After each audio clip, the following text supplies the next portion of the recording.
बिस्मिल्लाहिर्रहमानिर्रहीम। Dear students, आज हम लोग जिस टॉपिक को पढ़ने जा रहे हैं वो हमारे पास क्या है कि चैप्टर नंबर 2 है। लेक्चर नंबर हमारे पास जो है वो 1 है, इंट्रोडक्शन टू बायोकेमिस्ट्री। बायोकेमिस्ट्री क्या है, किस तरीके से वर्कआउट करती है, क्या रोल है हमारी बॉडी में, इसके मुतालिक हम लोग पढ़ेंगे इन बायो एलिमेंट्स का। तो आइए देखते हैं हमारे पास बायोकेमिस्ट्री क्या है। तो स्टूडेंट्स देखिएगा, सबसे पहले हमारे पास क्या है जी, biochemistry is the branch. Biochemistry branch है एक बायोलॉजी की। बायोलॉजी क्या है? Study of living things. Biochemistry क्या है?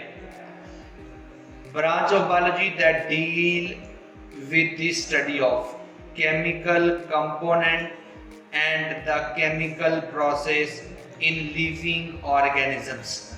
लिविंग ऑर्गेनिजम्स के अंदर केमिकल कंपोनेंट और केमिकल प्रोसेसेस की स्टडी। कौन कौन से केमिकल प्रोसेस और कौन कौन से केमिकल कंपोनेंट लिविंग बॉडी के अंदर होते हैं, या वो केमिकल कंपाउंड किन केमिकल प्रोसेसेस से बनते हैं, इस सारे की स्टडी जिस ब्रांच में की जाती है उसे कहते हैं हमारे पास biochemistry. A basic knowledge of biochemistry is essential for understand किसी भी लिविंग ऑर्गेनिज्म की एनाटॉमी को, किसी भी लिविंग ऑर्गेनिज्म की फिजियोलॉजी को पढ़ने के लिए हमें बायोकेमिस्ट्री का इल्म होना बड़ा ज़रूरी है। तो बायोलॉजी की एनाटॉमी या फिजियोलॉजी से मुताल्लिक डिस्कशन से पहले हमें बायोकेमिस्ट्री को डिस्कस करना होगा। क्यों? क्योंकि the structure of an organism है बायोकेमिकल ऑर्गेनाइजेशंस। फॉर एग्जांपल जैसे फोटोसिंथेसिस लिविंग ऑर्गेनिज्म में होती है, रेस्पिरेशन का प्रोसेस होता है, डाइजेशन का होता है, मसल्स की कॉन्ट्रैक्शन होती है। ये हमारे पास क्या है? हमारे पास डिस्क्राइब किए जाते हैं इन केमिकल टर्म्स। केमिकल टर्म्स के अंदर कि इनमें बहुत सारे केमिकल रिएक्शंस होते हैं स्पेसिफिक केमिकल कंपाउंड से। तो हमें पहले जानदारों की एनाटॉमी और फिजियोलॉजी को सीखने के लिए पहले उनकी क्या होना चाहिए? बायोकेमिस्ट्री का हमें पहले से पता होना चाहिए। All living things are made up of certain chemical compounds। हम लोग कहते हैं जी वो कंपाउंड जो हैं वो दो तरह की क्लासिफिकेशन में आते हैं, जनरली ऑर्गेनिक कंपाउंड्स और inorganic compound. Most important organic compound in the living organisms कौन सी हैं? कार्बोहाइड्रेट्स हैं, glucose, sucrose, maltose, lactose, fructose. फिर प्रोटीन्स हैं, फिर उनके साथ लिपिड्स हैं और न्यूक्लिक एसिड हैं, डीएनए है, आरएनए है, बहुत सारे न्यूक्लिक एसिड की टाइप्स हैं, हम इंशाल्लाह आगे डिस्कस करते जाएंगे। अमंग द इनऑर्गेनिक सब्सटेंसेस हमारे पास है water, carbon dioxide, acids, base and salt. वो सब क्या हैं? इनऑर्गेनिक हैं, यानी carbon dioxide, water, acid, base and salt सारे के सारे क्या हैं? इनऑर्गेनिक है। जबकि बाकी सारा मटेरियल जो है हमारे पास क्या, हमने डिस्कस किया इसको कि ये हमारे पास क्या है, एज अ हम क्या देते हैं कि इसको कि ये ऑर्गेनिक कंपाउंड है, कार्बोहाइड्रेट, प्रोटीन, लिपिड और न्यूक्लिक एसिड।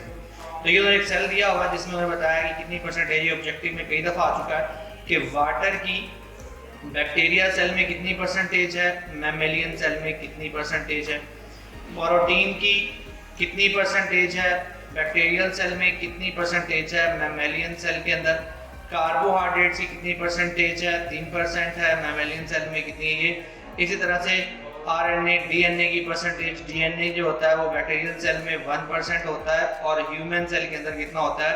0.25 होता है। आरएनए जो होता है वो 6% होता है इसमें बैक्टीरियल सेल में, और जो हमारे पास मैमेलियन सेल होता है उसके अंदर कितना? 1.1% होता है।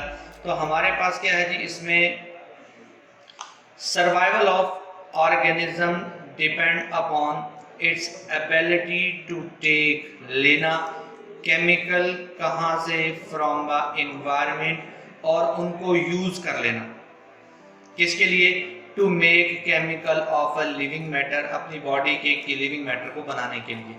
For this reason cell of every organisms are constantly taking a new substances and changing them chemically in various way, मुख्तलिफ तरीकों के साथ करते हैं। building a new cellular materials are obtained, यानी न्यू सेल बनाने का जो मटेरियल होता है वो हासिल किया जाता है, एनर्जी हासिल करता है फॉर देयर नीड्स, अपनी ज़रूरत के मुताबिक।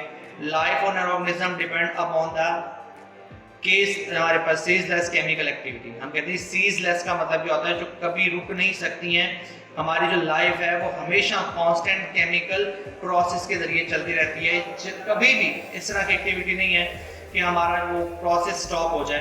Chemical activity on itself, this chemical activity is maintained with a high degree of organization, यानी हमने पढ़ा था सेल ऑर्गेनाइजेशन है, जिसमें आप लोगों ने पढ़ा था सब एटॉमिक लेवल पढ़ा था, उसी ऑर्गेनाइजेशन के बाद आप ऊपर आए थे टिश्यू लेवल पढ़ा था, ऑर्गन सिस्टम लेवल पर इंडिविजुअल पॉपुलेशन लेकर, तो सारी केमिकल एक्टिविटीज इस तरह से प्रॉपर्ली ऑर्गेनाइज्ड होती हैं। All chemical reactions take place within a cell are collectively called metabolism, this is the definition of metabolism.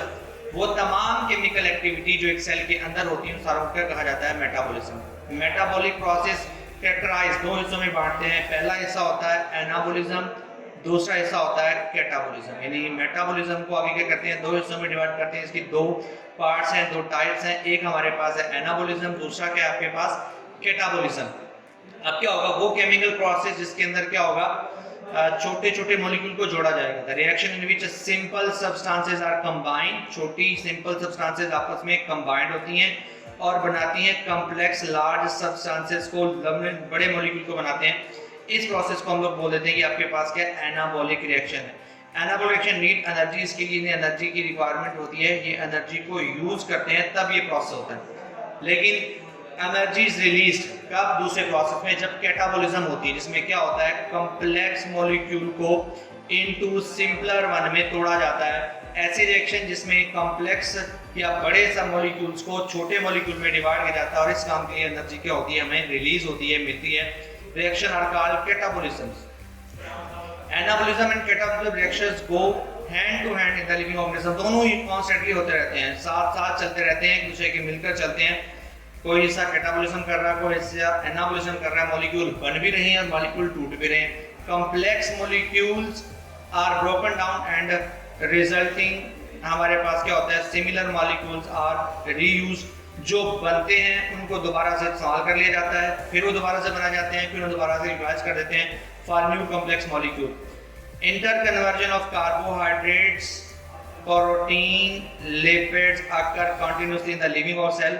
ये हमारे पास ऑर्गेनिक कंपाउंड है और ये क्या होते हैं, कॉन्स्टेंटली इंटर कन्वर्ट होते रहते हैं अपनी दूसरी फॉर्म में। इनका कार्बोहाइड्रेट्स होती हैं वो अपने आप को क्या करती हैं, ग्लूकोज, फ्रुक्टोज, माल्टोज, इनके अपने आप को ओलिगोसैकेराइड, पॉलीसैकेराइड की शक्ल में तब्दील करते हैं तो हमारी बॉडी का हिस्सा बनते हैं। इसी तरह से हमारे पास प्रोटीन जो होती है वो अमीनो एसिड्स के पॉलीमर होते हैं, वो अपने आप को अमीनो एसिड में तब्दील करते हैं, देन वो अमीनो एसिड दोबारा जुड़कर प्रोटीन बना लिए जाते हैं। इसी तरह से लिपिड्स, फैटी एसिड, कोलेस्ट्रॉल का कंपोनेंट होते हैं, तो ये कॉन्स्टेंटली लिविंग ऑर्गेनिजम्स के अंदर बनाते रहते हैं। और ये हमारे पास एक तरह की कोऑर्डिनेटेड कैटाबॉलिज्म और एनाबॉलिज्म एक्टिविटीज का जोड़ है जो हमारी पूरी बॉडी इन तमाम मैकेनिज्म को चलाकर चलती है। इंशाल्लाह नेक्स्ट टॉपिक में हम लोग पढ़ेंगे इंपॉर्टेंस ऑफ कार्बन। तब तक के लिए अल्लाह हाफिज।